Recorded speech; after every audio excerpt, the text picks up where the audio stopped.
The heavy oak doors of Courtroom 7B eased open with a sigh that carried through the chamber, drawing every eye toward the entrance.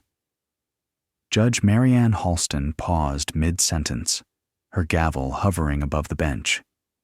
Reporters stopped scribbling. Attorneys straightened in their seats.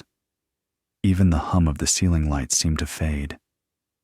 A small silhouette stood framed in the doorway, thin, hesitant, almost swallowed by the tall walls and towering shelves of case files. The boy stepped inside with slow, uncertain movements, as though each footfall required courage far beyond his 13 years.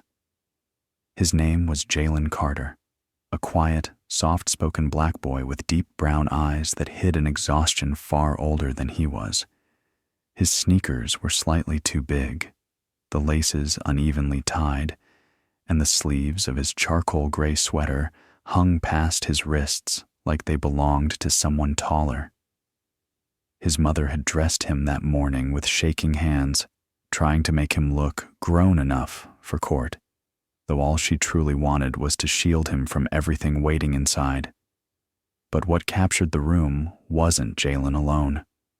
Walking beside him, tall, muscled, steady, was Shadow, a massive Belgian Malinois police canine, his dark brindle coat gleaming under the courtroom lights.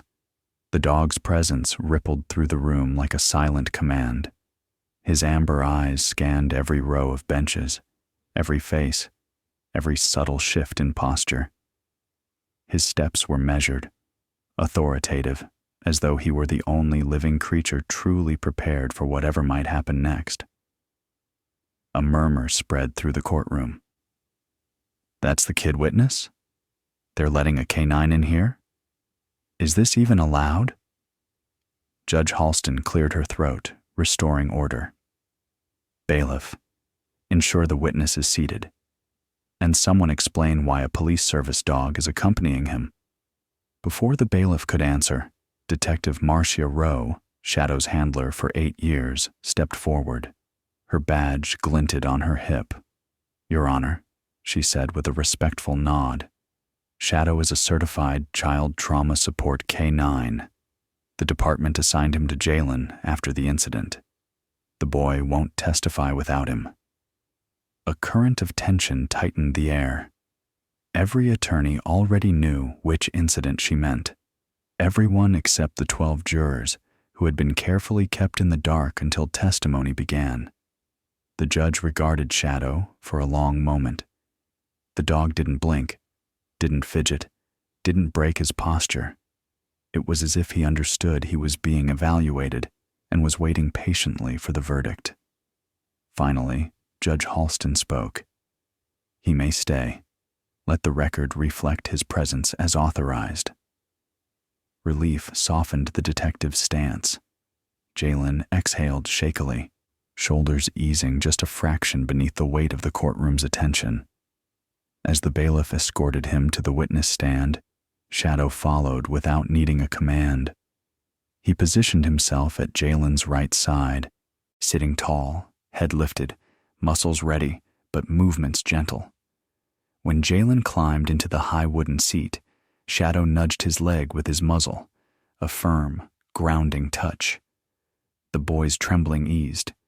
The prosecutor, Daniel Highmore, approached slowly, mindful of the dog's watchful gaze. Highmore was known for his measured tone, but even he softened it further, like someone speaking near a sleeping child.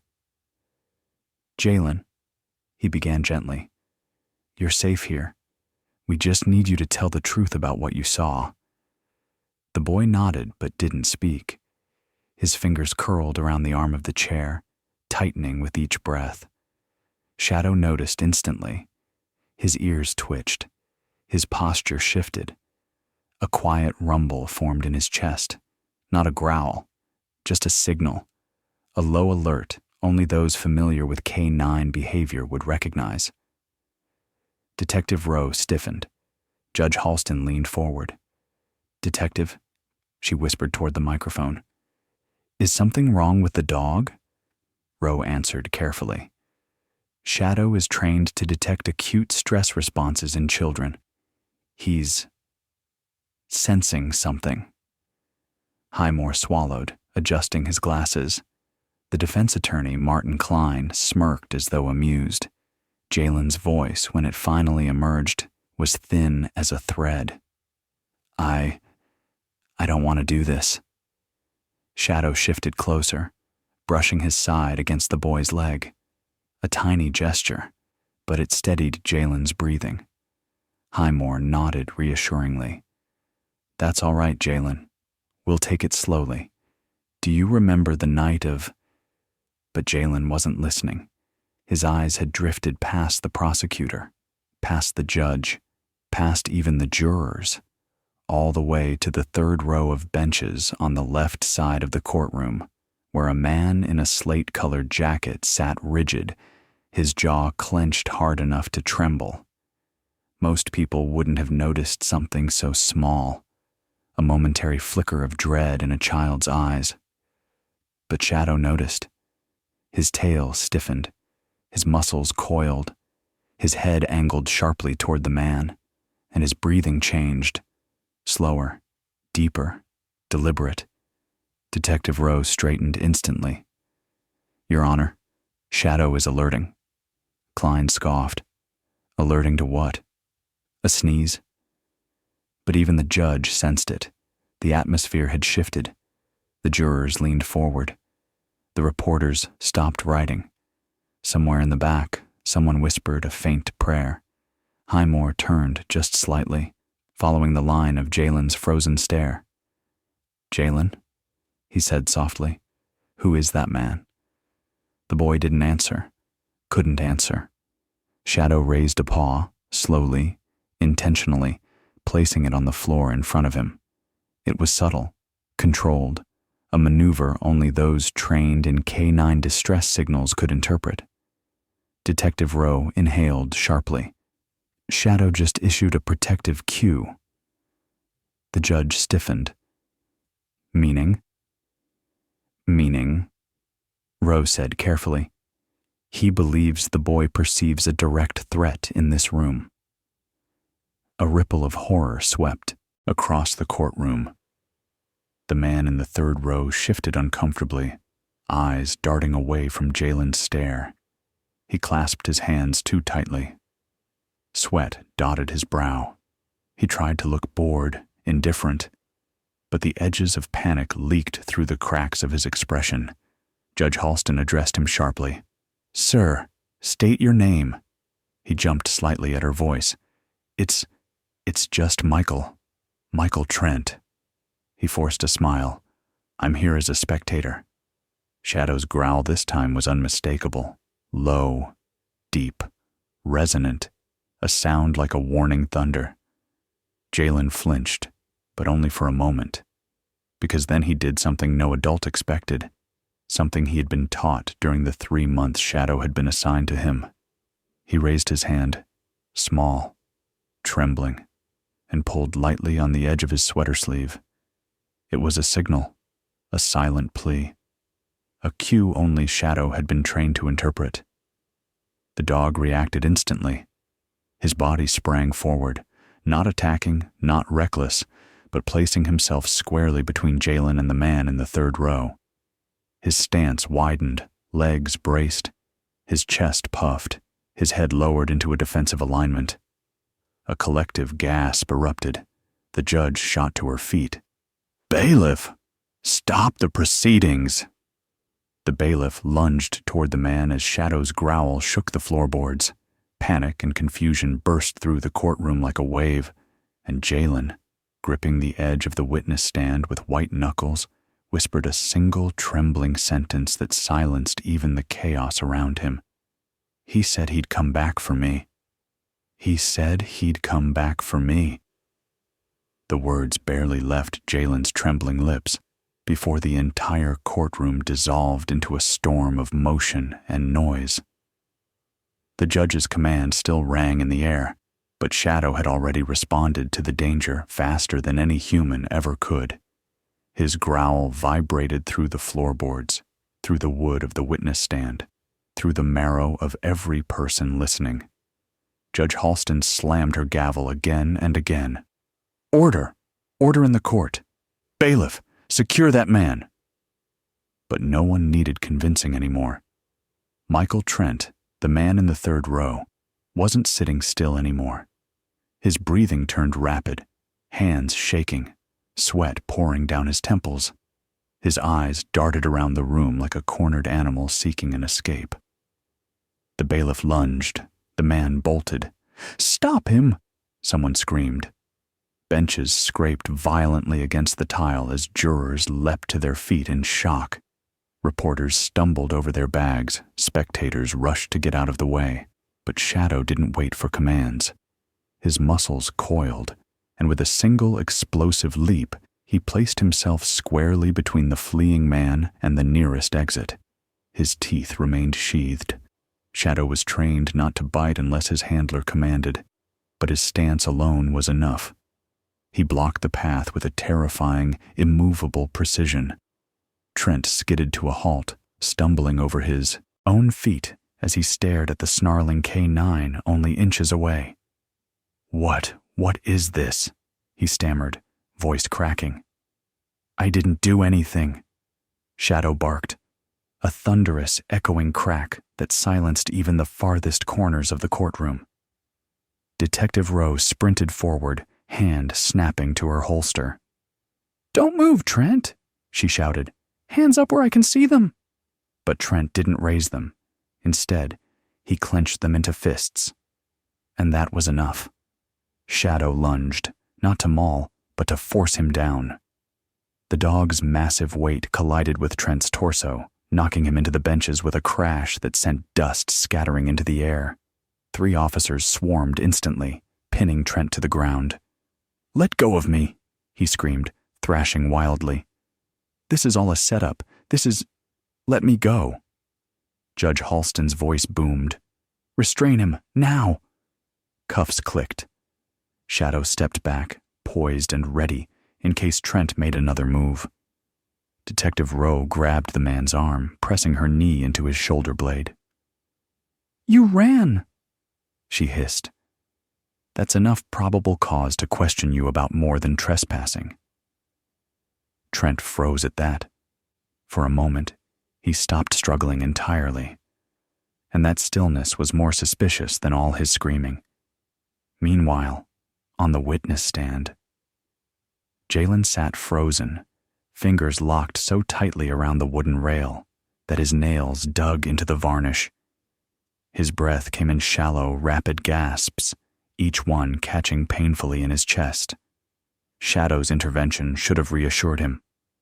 But instead, the sight of Trent being dragged up from the floor, the same man he feared for months, struck his nerves like ice water. His mother rushed forward before anyone could stop her. "Baby, I'm here," she whispered, cupping his cheeks. "I'm right here." Jalen didn't seem to hear her. His eyes were glued to Trent, to the man who once whispered threats through a cracked bedroom door, to the man who once told him not to scream, to the man whose shadow still haunted him every time he tried to sleep. A tremor crawled up his spine. He wanted to be brave. He wanted to breathe, but all he could do was stare. Shadow whined softly and nudged the boy's arm. The dog's warm breath brushed Jalen's cold skin, grounding him, anchoring him. Jalen blinked hard, finally tearing his eyes away from Trent. "Shadow," he whispered, his voice cracking like thin ice. The dog pressed his head against Jalen's knee. Judge Halston exhaled deeply, gaze flicking from the terrified child to the restrained man. She signaled for the courtroom to settle. "Everyone step back," she ordered. "Secure the child. Detective Rowe, approach the bench." Rowe straightened immediately, leaving another officer to guard Trent. She stepped up to the judge, her expression tense. "Your Honor," she said lowly. "Shadow's reaction, Jalen's signal. This confirms our suspicion. Trent wasn't here to Watch the trial. He was here to intimidate the witness. Judge Halston nodded grimly. I'm authorizing his immediate detention. He doesn't leave the building. The judge's eyes drifted to Jalen. And this entire court will remain recessed until we ensure this child is safe. She turned sharply toward Highmore.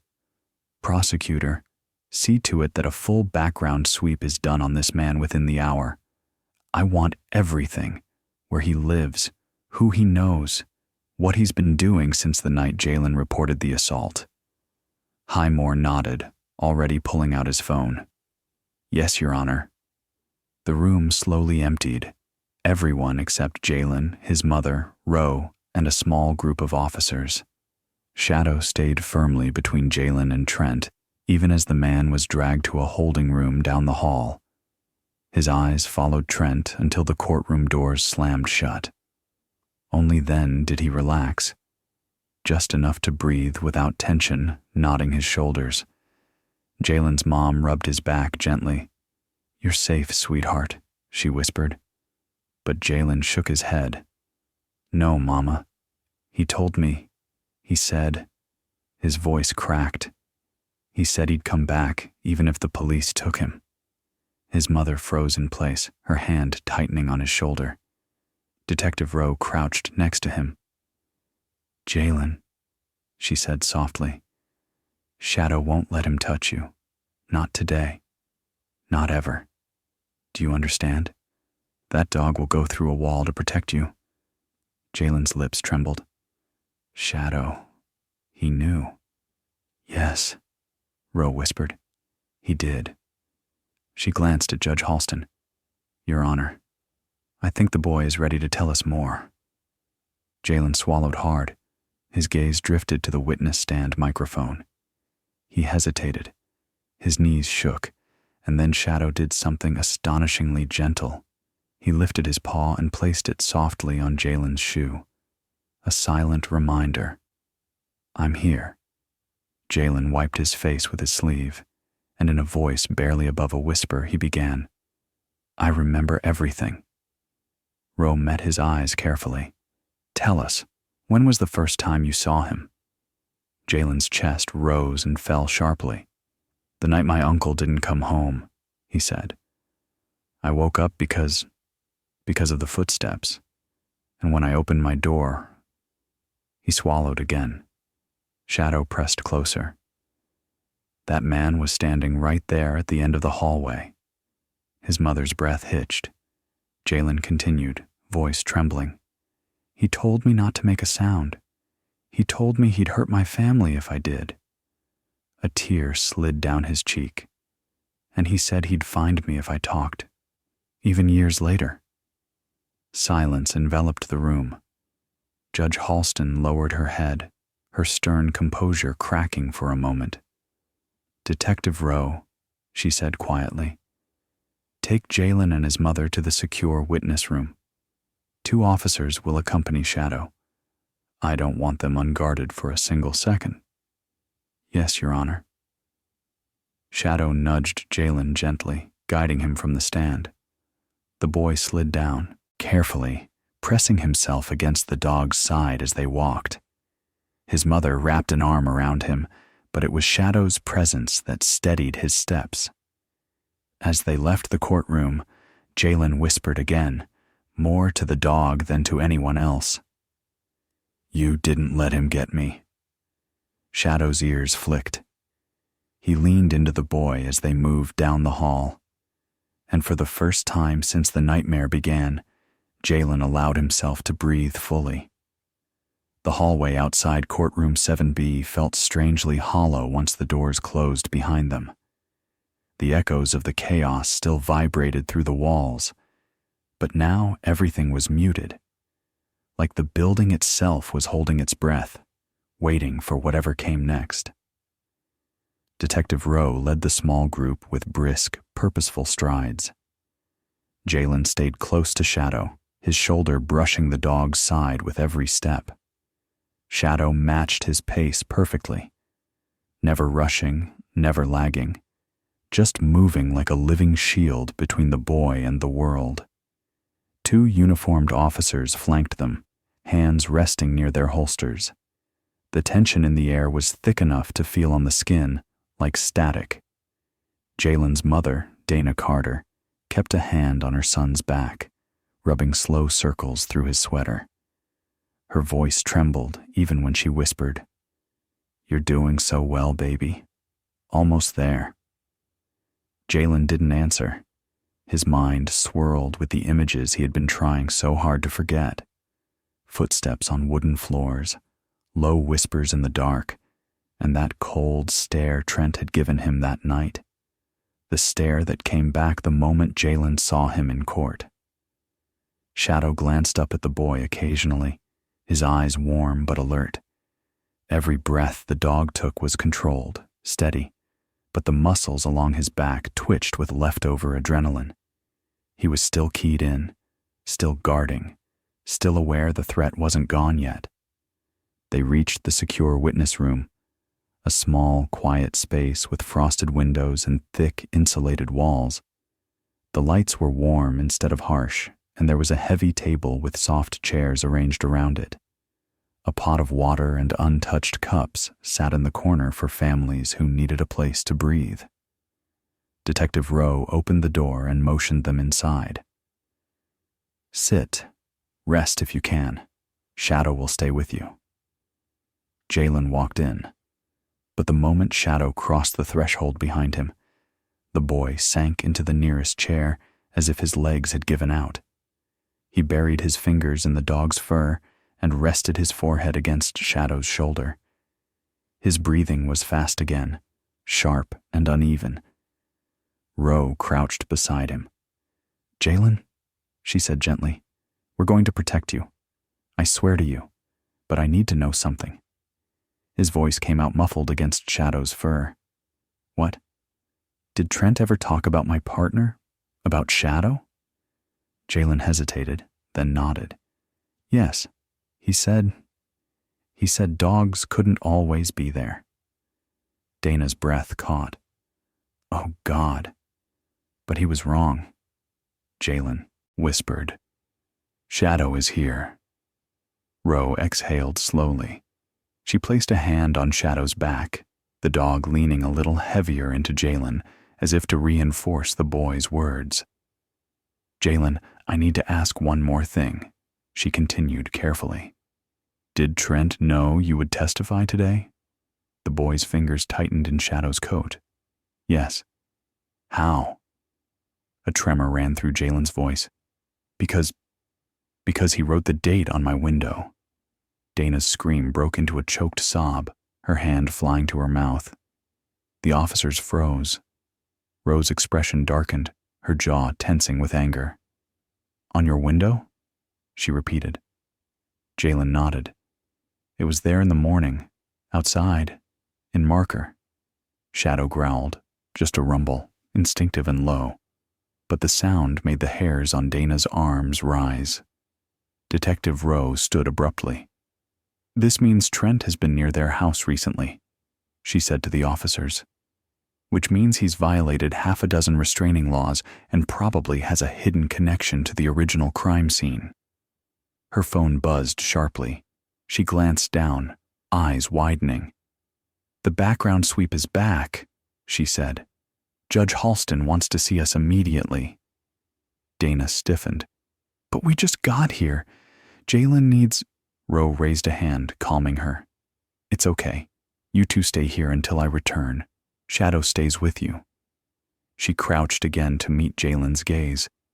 "I'll be right back. You're safe." But Jalen's eyes stayed wide and frightened. "What if he gets out?" he whispered. Shadow nudged him, pressing his head beneath the boy's hand. Rowe answered softly, "He won't get past Shadow, and I won't let the system fail you."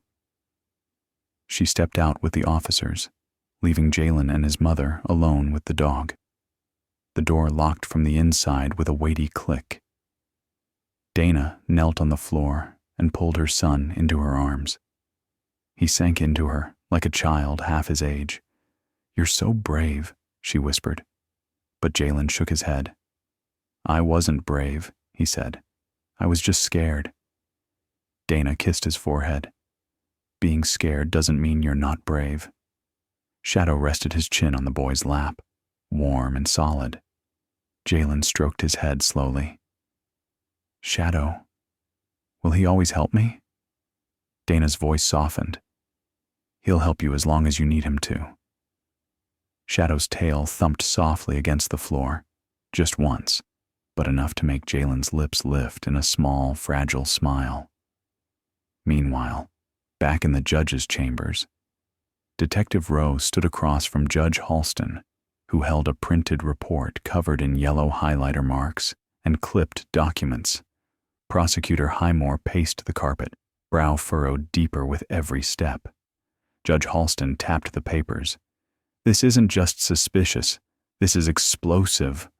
Rowe folded her arms. What did you find? Highmore stopped pacing.